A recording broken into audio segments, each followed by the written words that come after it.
The stars looked cold through the viewing window of the Twilight Reaver. Commander Vikthul stared at them with his 4 yellow eyes, his scaled fingers drumming against the metal table. His crew sat around him in the dim light of the briefing room. They were mercenaries, the best that money could buy in this sector of space. Or so they liked to think. "Easiest contract we've had in years," Vikthul said, his translator chip turning his clicking language into standard galactic speech. "One target. One location. Big payout." The hologram in the center of the table flickered to life. It showed a small research station orbiting a blue and green planet. The planet was called New Bizan, a human colony world. Vikthul had never worked near human space before. Most mercenaries avoided it. Humans had a reputation. "What's the target?" asked Krell, the weapons specialist. He was cleaning his claws, looking bored. "A human juvenile," Vikthul said. 7 standard years old. Name is Jiho, son of a scientist working at that station. The room went quiet. One of the crew members, a thin insectoid named Zix, made a nervous chittering sound. "A child? Human child?" "It's just a child," Vikthul snapped. "Smaller than an adult, weaker, easier to transport." He pulled up another image. "The client wants him alive and unharmed. They're paying triple our usual rate for genetic research. No questions asked. Why do they want human DNA?" Krell asked. "Not our concern," Vikthul said. "We're paid to retrieve, not to ask questions." A voice spoke up from the back of the room. "I wouldn't do this if I were you." Everyone turned. It was Hannah, the newest crew member. She was human, hired just 3 months ago as a pilot. She had needed the work, and the Twilight Reaver had needed someone who could navigate the newer human trade routes. She stood with her arms crossed, her dark eyes hard. "Excuse me?" Vikthul said slowly. "You don't kidnap human children," Hannah said. Her voice was calm but firm. "You just don't. Every species has lines you don't cross. For humans, that's the line." Vikthul laughed. It sounded like rocks grinding together. "I've studied your species, human. You're weak, slow. Your bones break easily. You can't see in the dark. You can't breathe underwater. You have no natural weapons. No claws, no venom, no armor." He leaned forward. "You're prey animals that learn to use tools. Nothing more." Hannah's jaw tightened, but she didn't respond. "Besides," Vikthul continued, "intelligence says there's only one adult male at the station with the child. A scientist, Dr. Yoon, the father. No military training. No weapons. We'll stun him, take the child, and be gone before anyone knows we were there."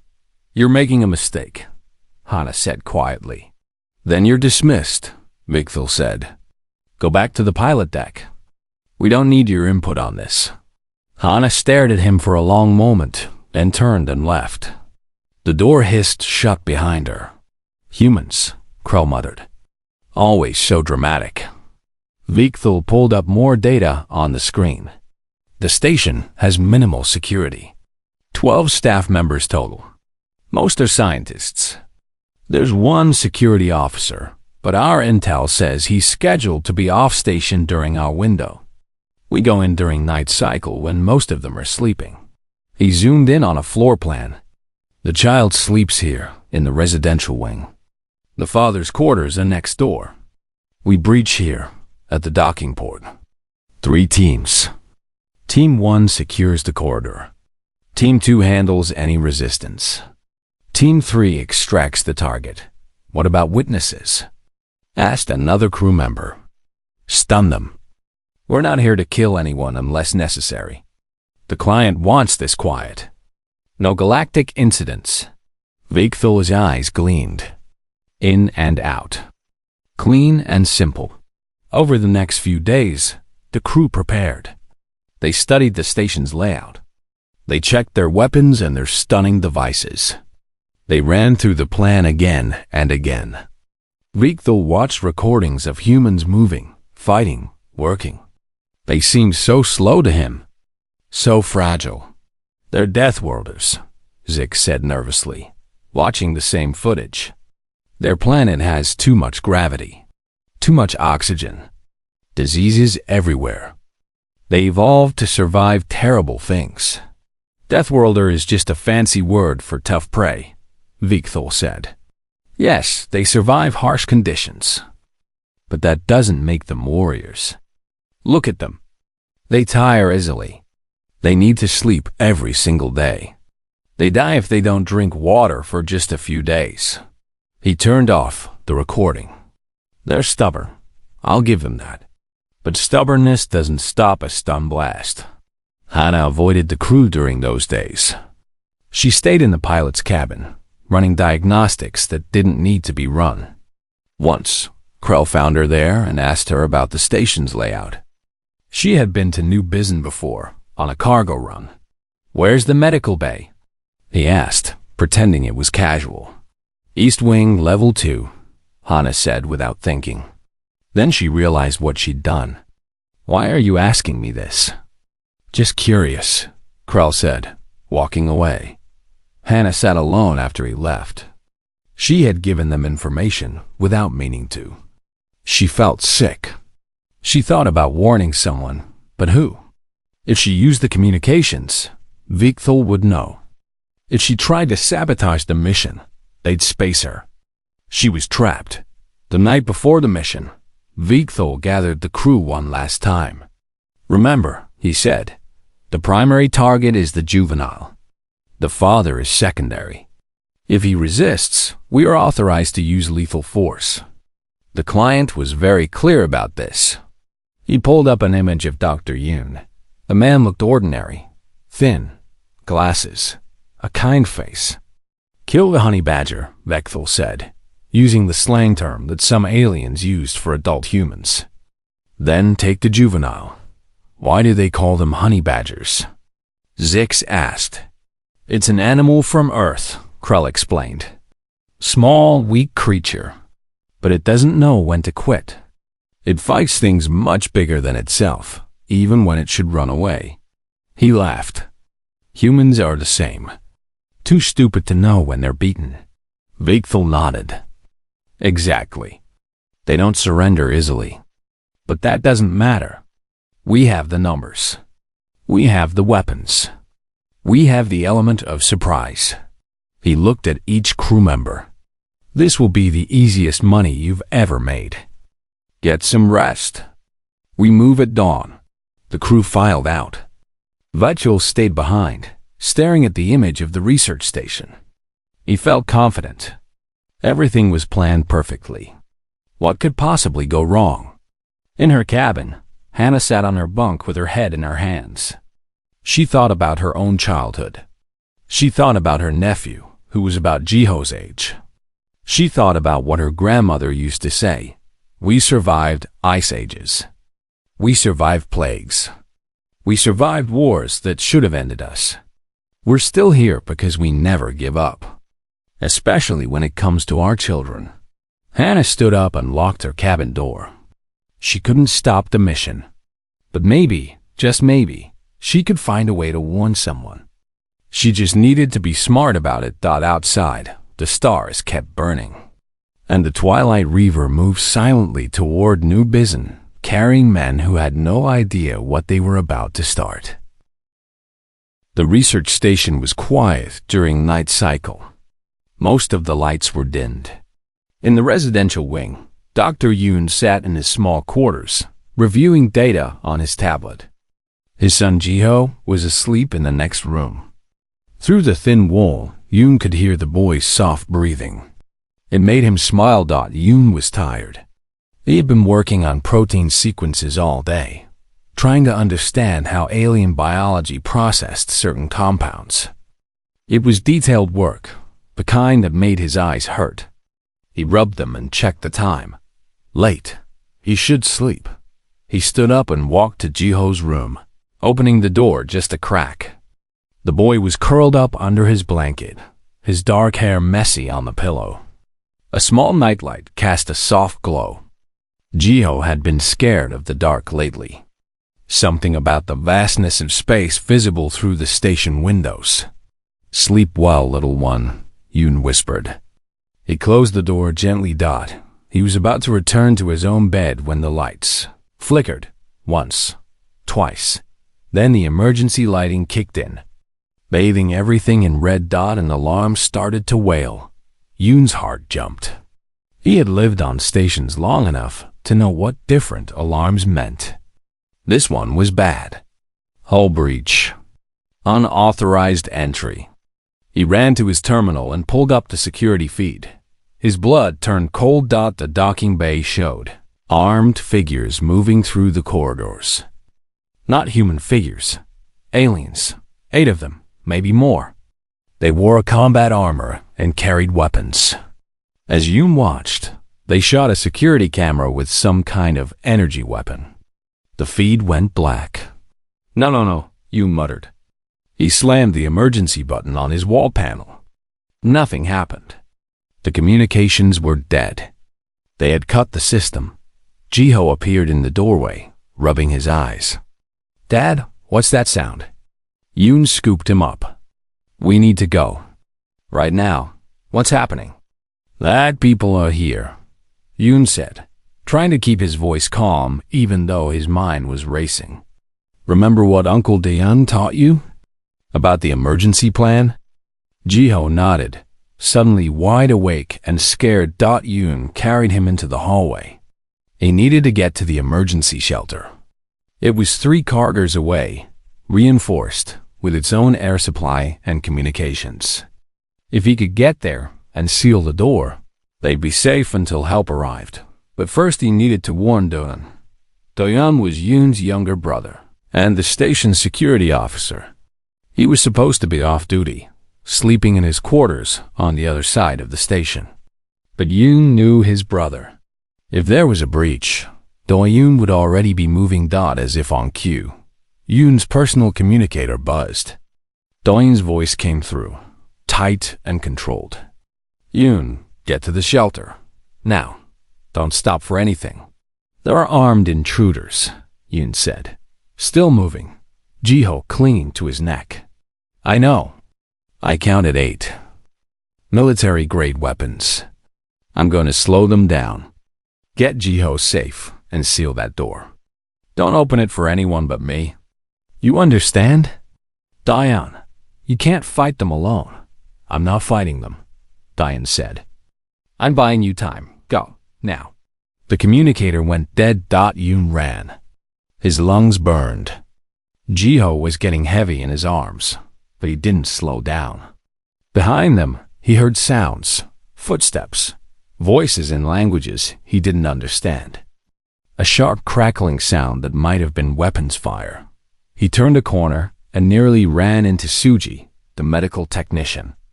She was pressed against the wall, her face pale. "Dr. Yoon," she gasped. "What's happening?" "Intruders. Get to the shelter. Follow me." They ran together. Suji was young, faster than Yoon. She took Jiho from his arms and carried the boy, and Yoon felt a surge of gratitude even through his fear. Behind them, somewhere in the station, an explosion boomed. The floor shook. Jiho whimpered. It's okay, Suji said, holding him tight. They reached the shelter entrance. It was a heavy door, marked with yellow and black stripes. Yoon's fingers shook as he entered the access code. The door slid open with a hiss. Inside was a small room with emergency supplies, medical equipment, and a backup communications array. Get in, Yoon said. Suj, I carried Jiho inside. Yoon was about to follow when he heard footsteps behind them. Heavy, running. He spun around, ready to slam the door, but it was Do-Yun. His brother was bleeding from a cut above his eye. His uniform was scorched. He was carrying a weapon, something he must have taken from the station's small armory. But Yoon could see in his eyes that something was very wrong. They're right behind me, Daeun said. Get in. I'll hold them here. No, Yoon said. You come in too. We sealed the door together. There's not enough time, Doyan said. He looked past Yoon at Jiho, who was crying now in Suji's arms. I already killed 3 of them. They're angry. They want blood now, not just the contract. What contract? Yoon asked. They're here for Jiho, Doyan said. I heard them talking. Someone paid them to take him. I don't know why. Yoon felt the world tilt. Someone wanted his son. Wanted to kidnap him. All the more reason for you to come inside. If I come in, they'll cut through that door, Doyan said. It'll take them maybe 10 minutes. But if I stay out here, I can trigger the emergency bulkheads. Trap them in sections. Give you more time. He pressed something into Yoon's hand. It was a small data chip. This is everything I recorded. Their faces, their ship's signature. Make sure it gets to the authorities. Doyan, take care of my nephew, Doyan said. He shoved Yoon backward into the shelter. And tell him his uncle loves him. Before Yoon could respond, Doyan slapped the external door control. The shelter door began to slide shut. No. Yoon lunged forward, but he was too slow. The door sealed with a heavy clunk. Through the small window in the door, Yoon watched his brother turn away and run down the corridor. Toward the intruders. Toward danger. Yoon pounded on the door, but it wouldn't open. It was locked from the outside now. Safety protocol. He couldn't override it. Dad? Jiho's small voice came from behind him. Yoon turned. His son was staring at him with wide, scared eyes. Suji had her hand on the boy's shoulder. Where's Uncle Doyan? Jiho asked. Yoon opened his mouth, but no words came. What could he say? How could he explain to a 7-year-old that his uncle had just sacrificed himself? That monsters were outside trying to take Jiho away? Before he could answer, the lights in the shelter flickered. Then the backup communications panel lit up. A voice crackled through. It was Doyan. Double quotes Yoon. Can you hear me? Yoon rushed to the panel. I'm here. Doyan, come back. Please. Can't do that, brother. There was a sound of weapons fire in the background. Doyan's breathing was labored. I've sealed 3 sections. They're cut off from you for now. But their leader, the big one with the scales, he's smart. He'll find another way. How many are left? 5, I think. I got 3 for sure. Maybe 4. Hard to tell. Another explosion echoed through the cum. I triggered the lab containment protocols. Released some of your specimens. Nothing dangerous, but it'll keep them busy. Despite everything, Yoon almost laughed. His research subjects were mostly small creatures used to study alien protein absorption. Harmless, but chaotic. Listen to me, Doyan said, his voice urgent now. The distress beacon is active. I made sure of it before they jammed communications. Help is coming. You just need to hold out. How long? Yoon asked. 40 minutes. Maybe an hour. There's a patrol ship, the Righteous Dawn. They responded to the beacon. 40 minutes might as well have been forever. Doyan, Yoon said quietly. Thank you. Don't thank me yet. Just keep Jiho safe. That's all that matters. There was a pause. I have to go. They found me. Doyan. The cum went silent except for static. Yoon stood there, staring at the panel. Suji had tears running down her face. Jiho had buried his face in her shoulder. Outside the shelter, somewhere in the station, Yoon's brother was fighting, bleeding, maybe dying. All to buy them time. Yoon looked at his son. At this small, precious life that someone wanted to steal away. He didn't know why. Didn't know what genetic research could possibly require kidnapping a child. But he knew one thing with absolute certainty. They would not take Jiho. Not while. Yoon still breathed. He went to the emergency equipment locker and started pulling out anything that could be used as a weapon. Suji watched him. "What are you doing?" she asked. "Getting ready," Yoon said quietly. "Just in case." Because he knew something that the intruders had not yet learned. Something that every human parent knew in their bones.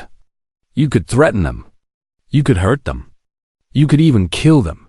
But if you threatened their children, they would never stop fighting. Never surrender. Never give up. Not until their last breath. Captain Nari was drinking coffee when the alarm screamed across the bridge of the righteous dawn. She dropped the cup and it shattered on the floor. But she was already moving toward her command chair before the ceramic pieces stopped bouncing. "Report," she barked. Lieutenant Minho's fingers flew across his console. "Distress beacon from Research Station Gamma. Authentication code confirms it's genuine. Unauthorized breach. Armed hostiles. Casualties reported." Nari's blood turned to ice. Station Gamma. She knew that station. 12 staff members. Mostly scientists. Families. Children. "How far are we?" she demanded. 42 minutes at maximum burn, Minho said. "But Captain, if we push the engines beyond safety limits..." "Do it," Nari said. "I want us there in 30 minutes or less." "Damn the engines." "Yes, Captain." The ship lurched as the engines roared to full power. Nari gripped her armrest and opened the communications channel. "This is Captain Nari of the Righteous Dawn to all crew. We have a code black situation. Armed hostiles have breached the civilian research station. This is not a drill. Combat teams, suit up. Medical, prepare for casualties. Everyone else, battle stations. We leave no one behind." She switched to the long-range broadcast. "Unknown vessel near Research Station Gamma. This is Captain Nari of the human patrol vessel Righteous Dawn. You are in violation of Galactic Treaty 7. Section 4. You have committed acts of violence against human civilians. Power down your weapons and prepare to be boarded. This is your only warning." There was no response. She hadn't expected one. Minho pulled up data on his screen. "Captain, I'm reading a mercenary vessel in high orbit around New Bizin. Registry says it's the Twilight Reaver.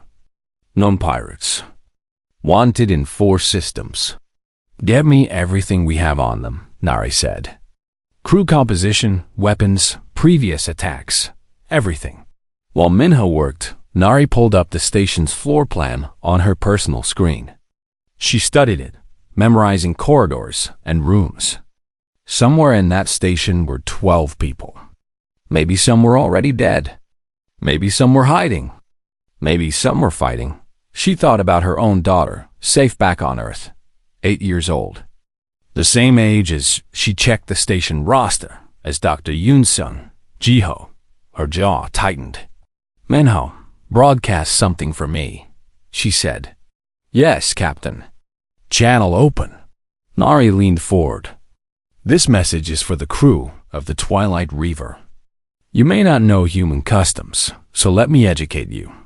3 years ago, a pirate crew attacked a colony transport. They killed 6 adults and tried to take 4 children for ransom." She paused.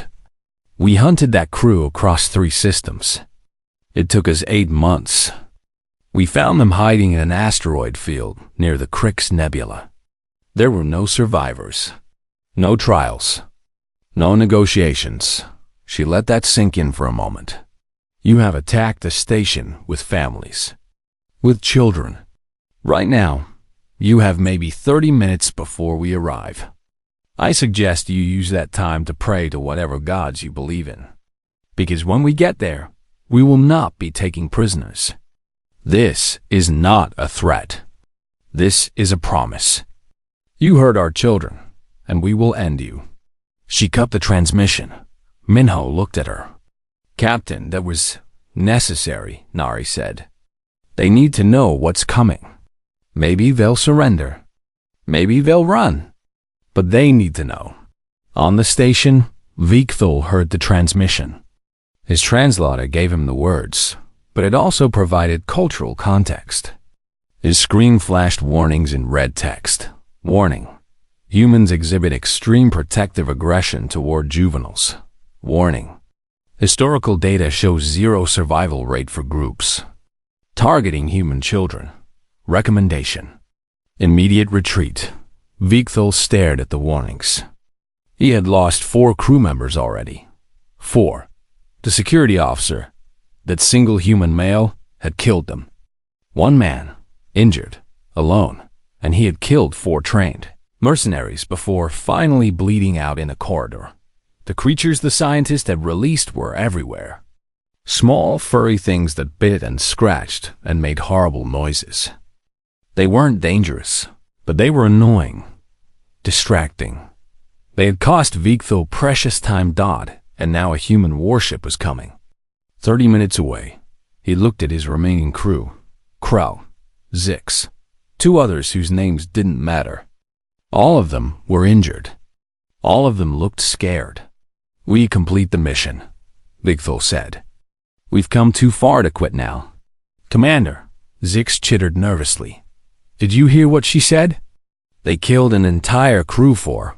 I heard her, Vikthal snapped. Humans like to make threats. It's what they do. They're not as scary as they pretend to be. But even as he said it, he remembered the security officer, Diane. The human had fought like something possessed.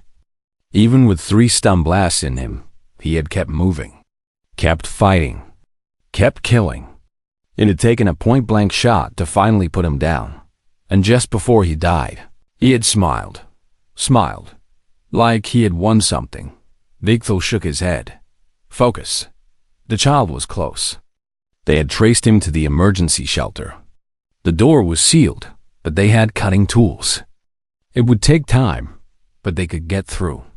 He led his crew down the corridor. The red emergency lights made everything look like a nightmare. Blood on the walls. Scorch marks from weapons fire. Small creatures soaring in the shadows. They reached the shelter door. It was thick, reinforced, but not impossible. Cut through it, Vikthal ordered. Krell pulled out a plasma cutter and started working on the door. The metal began to glow orange. It would take 10 minutes. Maybe 15. Inside the shelter, Yoon heard the sound of cutting. He looked at Suji. She was pale but calm, holding Jiho close. They're coming through, Yoon said quietly. What do we do? Suji asked. Yoon looked around the shelter. There was an air vent near the ceiling. Too small for an adult. But maybe, just maybe, large enough for a child. Jiho, Yoon said, kneeling down. Remember the game Uncle Doyan taught you? The hiding game? The boy nodded, his eyes huge. I need you to play that game now. For real. Yoon pointed at the vent. You're going to crawl through there. Follow the vent until you find the emergency transmitter room. Do you remember where that is? The room with all the blinking lights, Jiho whispered. That's right. You go there. You hide. And you don't come out until you hear Mom's voice or my voice or Uncle Doyan's voice. Nobody else. Understand? What about you? I'll be right here, Yoon lied. Keeping the bad people busy. But you need to hide. Can you be brave for me? Jiho's lip trembled. He was 7 years old. He should be playing with toys and learning about dinosaurs and complaining about vegetables. Not running for his life through air vents while monsters tried to kidnap him. But he nodded. Suj, I helped. Yoon removed the vent cover. It was a tight fit, but Jiho was small. They lifted him up. He crawled inside, his small hands gripping the metal edges. I love you, Yoon said. Go now. Fast and quiet.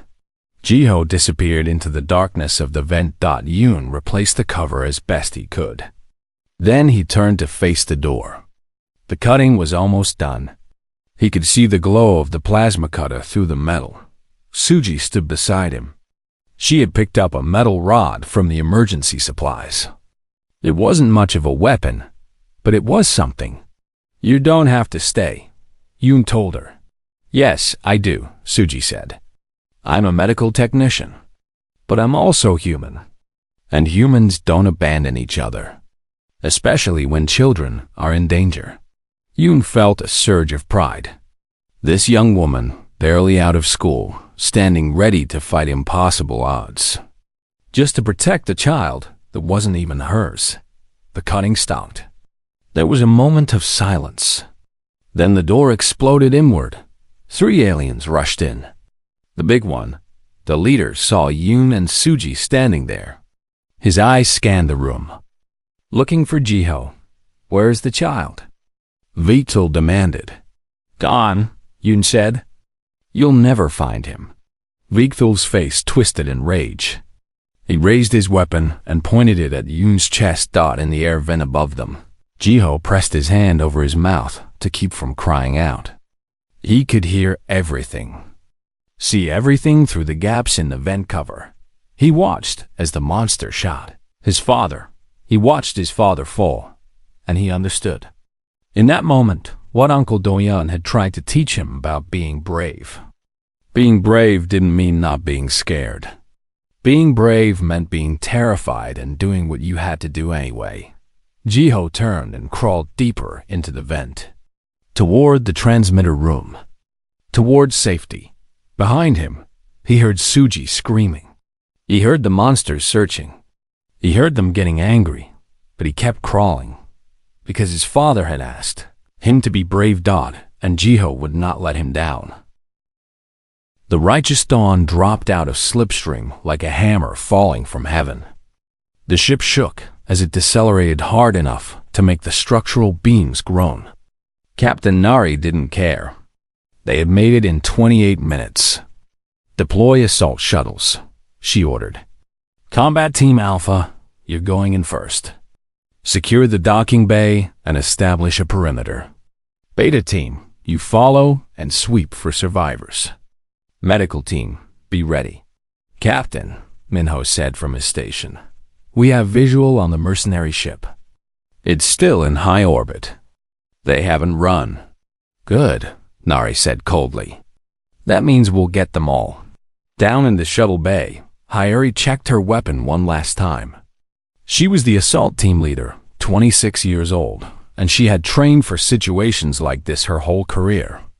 But this was different. This was personal in a way combat, usually WS and single quotes T. There were children on that station. Her team loaded into the assault shuttle. 12 Marines, the best new Bizin had to offer. They were quiet, focused. Every one of them knew what they were flying toward. Listen up, Hyuri said as the shuttle doors closed. Priority 1 is finding survivors. Priority 2 is neutralizing hostiles. Rules of engagement are simple. If they point a weapon at you, kill them. If they surrender, restrain them. But remember, they came here to kidnap a child. They killed at least one person we know of. These are not people who deserve mercy. The shuttle launched. Through the viewport, Hyuri could see the research station. It looked peaceful from the outside. No fires, no obvious damage. But she knew that inside, people had died. Or maybe still dying. 2 minutes to dock, the pilot called. Hyuri activated her helmet com. All teams, check in. One by one, her Marines confirmed ready status. Good soldiers. Good people. The shuttle slammed into the station's emergency airlock. Magnetic clamps engaged with a heavy thunk. The airlock cycled. Then the doors opened and Hyuri's team poured into the station. The first thing that hit her was the smell. Blood. Ozone from weapons fire. Something chemical she couldn't identify. The second thing was the silence. The alarms had stopped. The emergency lights were still on, painting everything red. Spread out, Hyuri ordered. Pairs. Stay on comms. Her team moved like they had trained, smooth and efficient. Hyuri took point with her partner, a big man named Taiho. They moved down the corridor, weapons ready. They found the first body quickly. A Craxi, one of the mercenaries, lying in a pool of green blood. His throat had been cut with something sharp. Nearby was a broken piece of metal that looked like it had come from a wall panel. Someone fought back. Taiho muttered. They kept moving. Found 2 more dead mercenaries. Then they found Doyon. The security officer was slumped against the wall. His uniform was soaked with blood. His eyes were closed. Hayari knelt beside him and checked for a pulse, not expecting to find one. She found one. "Medic!" She shouted into her comm. "We have a survivor. Security officer. Critical condition." Doyan's eyes fluttered open. He tried to speak, but only managed a weak sound. "Don't talk," Hayari said. "Medic is coming. You're going to be okay." But Doyon grabbed her arm with surprising strength. "Jiho," he whispered. "The boy. Shelter. Plan C." Hayari understood immediately. Plan C was standard human emergency protocol. If shelter is compromised, the child runs and hides, leading pursuers into prepared positions. "Where?" she asked. "Transmitter room. East wing." Doyen's grip loosened. "Save him, please." "We will," Hayari promised. "Stay with us." "You did good. You bought us time." The medics arrived and took over. Hayari stood and switched comm channels. "Captain, we have multiple hostile Kia. Our security officer is alive but critical. The child, Jiho Yoon, is believed to be in the transmitter room, East Wing. Hostiles may have him cornered. Proceed with extreme caution." Nari's voice came back. "We're scanning for life signs now. I'm reading 5 signatures in the East Wing. One is very small. That's your boy. Copy that." Moving to intercept. Hayari and her team ran. The transmitter room was 3 corridors away. As they got closer, they could hear voices. Angry voices. Not human. She signaled her team to slow down. They approached the corner carefully. Hayari peeked around. 4 aliens stood outside the transmitter room door. They were trying to cut through it, just like they had cut through the shelter door. And inside, Hayari could see through the small window, was a child. Jiho was pressed against the far wall. His face was streaked with tears. He looked terrified. One of the aliens, the big one with scales, finished cutting the door. It fell inward with a crash. He stepped inside, his weapon raised. "Finally," Vigthal said in his own language. His translator chip made it understandable to everyone. "You've caused us a great deal of trouble, little human." Jiho didn't respond. He just stared. Vigthal reached for him, ready to grab the child and end this nightmare of a mission. "Don't move," Hayari said, stepping into view. Her weapon was aimed at Vigthal's head. The alien froze. His 3 remaining crew members spun around, raising their own weapons. For a long moment, nobody moved. It was a standoff. "You're surrounded," Hayari said calmly. "Drop your weapons and step away from the child. This is your only chance to surrender." Vigthal's mind raced. He had a hostage. The humans wouldn't risk the child's life. They valued their young too much. That was their weakness. He could use it. He grabbed Jiho and pulled the boy in front of him like a shield. Jiho cried out in fear. "I have the child," Vigthal said. "Lower your weapons or I'll hurt him."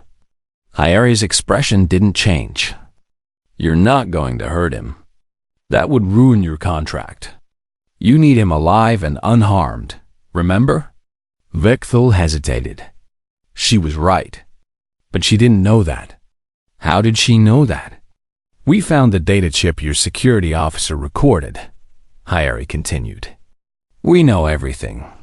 We know you were hired to take him alive, which means he's worth more than you are." She took a step forward. "So here's what's going to happen. You're going to let him go. You're going to drop your weapons. And you're going to hope that the captain is feeling merciful today." "I can kill him," Vigthal said. but his voice wavered. I can break his neck right now. You could, Hyeri agreed. But then you die for nothing. No money, no escape. Just a dead child and a very angry team of humans who no longer have any reason to let you live. She took another step. Is that really how you want this to end? Vikthal looked at his crew. They were scared. They had signed up for an easy contract. A simple snatch and grab. Not this. Not fighting humans who refuse to die. Not being hunted by a warship.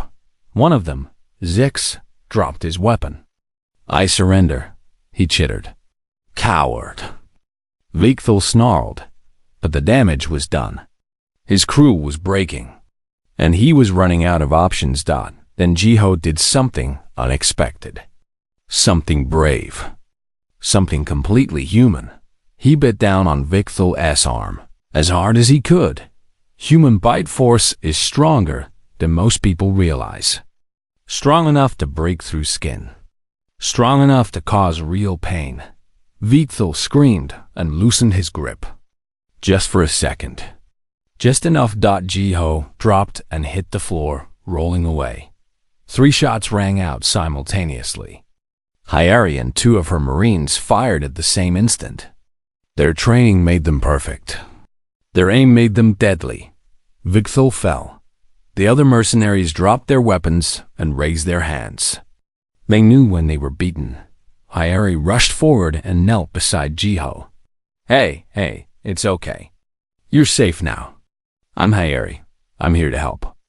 Jiho looked up at her with huge, terrified eyes. My dad, he whispered. They shot my dad. Hyeri felt her heart break. I know, sweetheart. But you're safe now. And we're going to take care of you. She lifted him gently, and the boy wrapped his arms around her neck and started to cry. Deep, sobbing cries that shook his whole body. Around them, Marines were restraining the surviving mercenaries. Medical teams were arriving. And somewhere above them, Captain Nari was coordinating with New Biz in command. But Hyeri just held the child and let him cry. Because sometimes that was the most important job. Not shooting. Not fighting. Just being there when someone needed you. You were very brave, she told Jiho.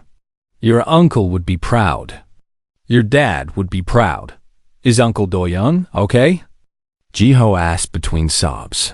Hyeri thought about the security officer, barely alive, being rushed to the medical bay.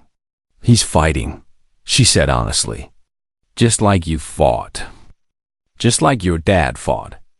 That's what humans do. We fight for the people we love.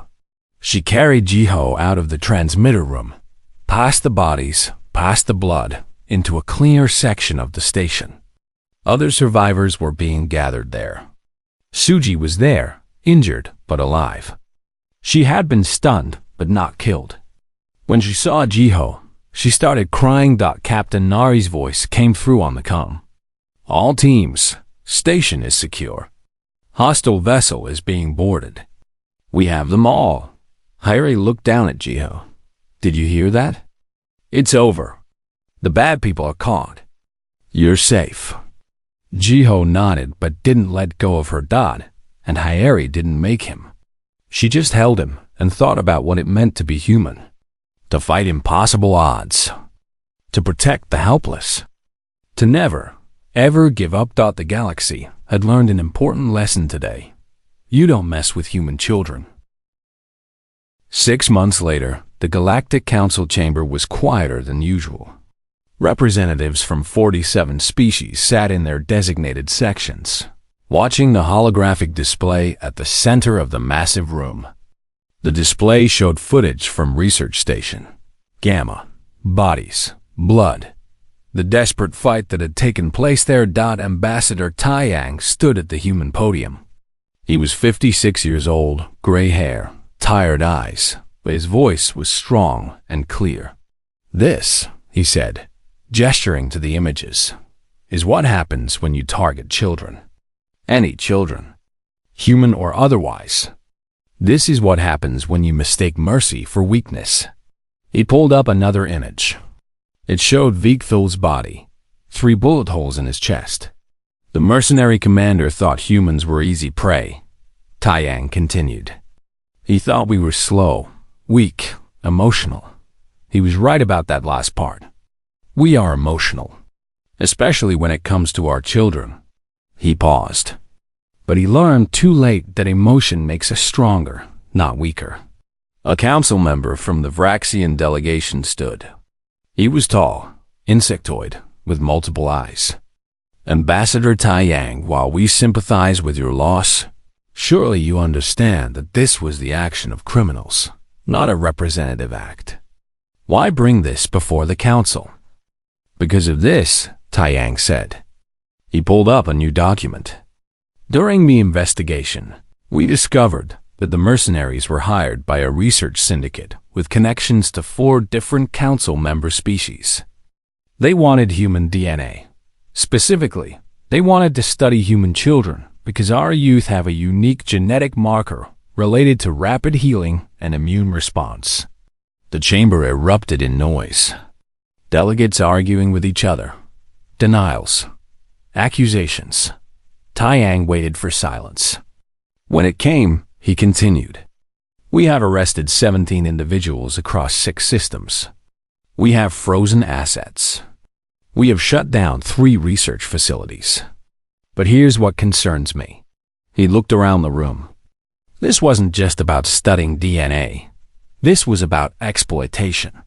About treating sentient beings as resources to be harvested. He pulled up another document. Therefore, Earth proposes the Juvenile Protection Accord. Any act of violence, kidnapping, or exploitation targeting the young of any sentient species will be classified as a war crime. Enforcement will be handled by a joint task force with human leadership. You want to make yourselves the galaxy's police? A delegate shouted. No, Taiyang said firmly. We want to make an example. We want every species to know that if you hurt children, any children, there will be consequences. Swift consequences. Final consequences. He let that sink in. We have shared the full footage from Station Gamma with all council members. You've seen what one human security officer did when children were threatened. You've seen what a human father did. You've seen what our military does when we arrive.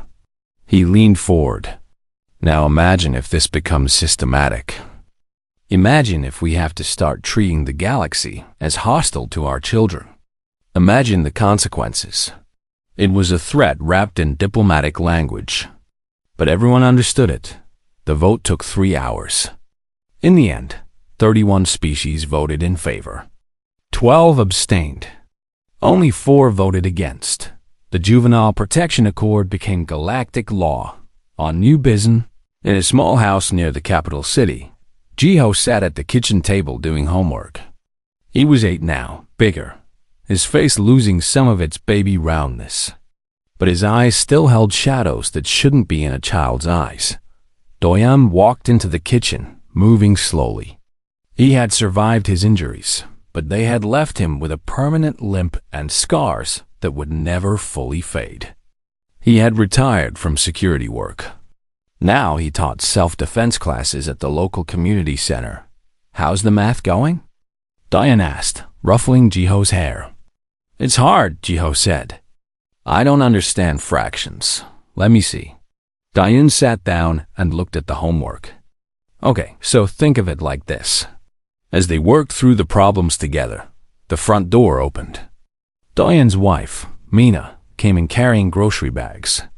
She smiled at them. Dinner in an hour, she said. Jiho, did you finish your therapy session today? Yes, Aunt Mina, Jiho said. Ms. Park says I'm doing much better. That's good, sweetheart. They had settled into a routine over the past 6 months. Jiho lived with Doyen and Mina now. His father was gone. His mother had been off-planet when the attack happened and had chosen to return to Earth after everything. She couldn't handle being on New Bizen anymore. Couldn't handle the memories. Jiho visited her sometimes. But this was his home now. At night, when the nightmares came, Do-yeon was there. The same man who had fought mercenaries to protect him. The same man who had nearly died for him. And somehow that made it better. Made it safe. Later that week, there was a ceremony at the station. They had rebuilt the damaged sections and installed a memorial in the main corridor. Jiho attended with Do-yeon and Mina. So did Suji, who still worked at the station. So did Captain Nari and some of her crew. The memorial was a wall made of black stone with names carved into it. Dr. Yoon's name was there, and beneath it the words scientist, father, hero. Jiho placed a drawing he had made at the base of the memorial. It showed his father, drawn in crayon, standing between him and monsters. Above the drawing, he had written, "My dad was brave." Captain Nari stood beside him. She was in her dress uniform, medals on her chest. "Your father was very brave," she said gently. "He saved you." "I know," Jiho said quietly. "Uncle Do-yeon told me. Dad and Uncle Do-yeon both saved me." "And you saved yourself too," Nari said. "You did what your father asked. You hid. You stayed quiet. You were brave when you needed to be." Jiho looked up at her. "Do you really think the bad people won't come back?" Nari knelt down to his level. "I can't promise that bad people don't exist. They do. But I can promise you this. If anyone ever tries to hurt you again, if anyone tries to hurt any child, human or otherwise, we will find them. And we will make sure they understand what they've done wrong." "Will you hurt them?" Jiho asked. "If we have to," Nari said honestly. "Sometimes the only way to protect good people is to stop bad people. That's not easy. It's not fun, but it's necessary." Jiho thought about this. "My dad wasn't a soldier, but he fought anyway. Because he loved you," Nari said. "Love makes us strong, makes us fierce." Your dad taught the whole galaxy that lesson. After the ceremony, they had a small reception. People shared stories about Dr. Yoon, about his work, about his kindness, about how he would spend hours explaining science to anyone who asked, even if they didn't understand. Suji found Jiho sitting alone and sat down beside him. Her arm was still in the sling from her injuries. "Hey," she said. "How are you doing?" "Okay," Jiho said. "Are you okay?" "Getting better." She smiled. "You know, your dad saved my life too. When the mercenaries came, he could have just hidden with you. But he made sure I got to safety first. He was nice like that," Jiho said. "He was," Suji agreed. "And you're like him." "You know that I am?" "You're brave. And kind. And smart. I see it every day." She touched his shoulder gently. "He would be so proud of you." Across the galaxy, in a dingy bar on a space station near the frontier, a group of pirates sat around a table. They were planning their next job. Someone suggested hitting a human colony transport. The captain, an old Vraxian with scars across his face, immediately shook his head. "No human targets," he said firmly. "Never again? Why not?" one of the younger pirates asked. "They're weak, soft." The captain pulled up a data file on his personal device and showed it to the crew. It was footage from the aftermath of the Twilight Reaver incident. Bodies of mercenaries. A human warship. And at the bottom of the file, a warning in red letters. Humans exhibit extreme protective responses to threats against juveniles. 0 survival rate for attackers in all documented cases. "That's why," the captain said. "You see that ship? The Righteous Dawn? They hunted down every single person connected to that kidnapping attempt. Not just the mercs. Everyone. The people who hired them. The people who funded them. The people who looked the other way." He closed the file. Humans don't just punish the crime. They make examples. They want the whole galaxy to know. Touch their children, and they will end you. The younger pirate looked scared now. So what do? We find different targets, the captain said. Plenty of other species to rob. But humans? Humans are off limits, especially if there are kids involved. The others nodded in agreement that the legend was spreading. Across stations and ships and colonies, the story of New Bison was told and retold. Sometimes the details changed. Sometimes it got exaggerated. But the core message remained the same. Don't mess with human children. 5 years after the incident, Jiho was 13. He was in school, studying biology like his father had. He was happy most days. The nightmares were rare now. The therapy had helped.